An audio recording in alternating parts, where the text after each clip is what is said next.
Орта Төбе ауылының орта мектебінің 11 класс оқушысы Исмаилова Оксана. Карагулов Сейпутин Боран. Боран, тағы келдің ме сен? Сыпатыңнан таныдым. Қартайсаң да бұл күндерде қылығыңша алдыңғы. Қырсыз деген ат тақсам да, сен бөрідей ұлы ма? Сақалыңнан сүйресем де, кешір деп те ялынма. Кері қойған антым да бар, сеннен өшім алмаға. Мойнымда боршым бар, бұл хабарды айтпаға.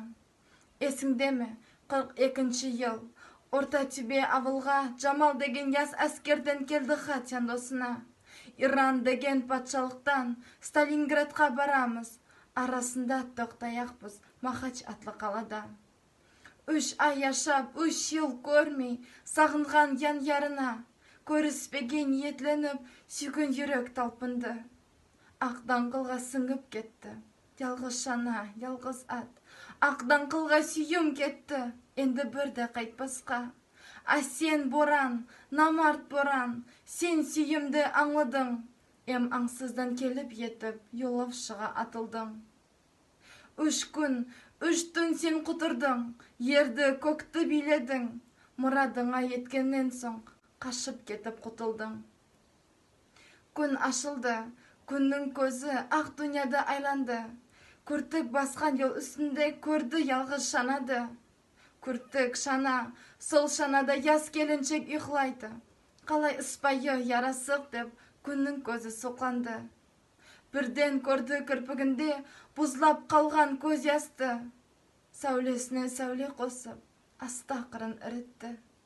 Тоқта, тоқта, көз ясты бұл, сақлап қойған сүйемдір. Тоқта, тоқта, көз ясты бұл, айталмаған сөзідір. Тоқта, тоқта, көз ясты бұл, тумай қалған әулетідір. Тоқта, тоқта, көз ясты бұл, еталмаған күнідір. Астақыры үри беріп, көз яс силап тығырды. Бәрі затты аңлаған соң, күннің көзі мұңайды. Бұлытлардан қара киіп, көк көмбесі жоғалды. Көргенсіз бе қарлығаштың ялғыз ұя құрғанын. Көргенсіз бе сүйгендердің ялғыз шыдап болғанын. Шыдамады сүйген жүрек, ян ярына ұмтылды. Боран борап, қарасында алал сүйім.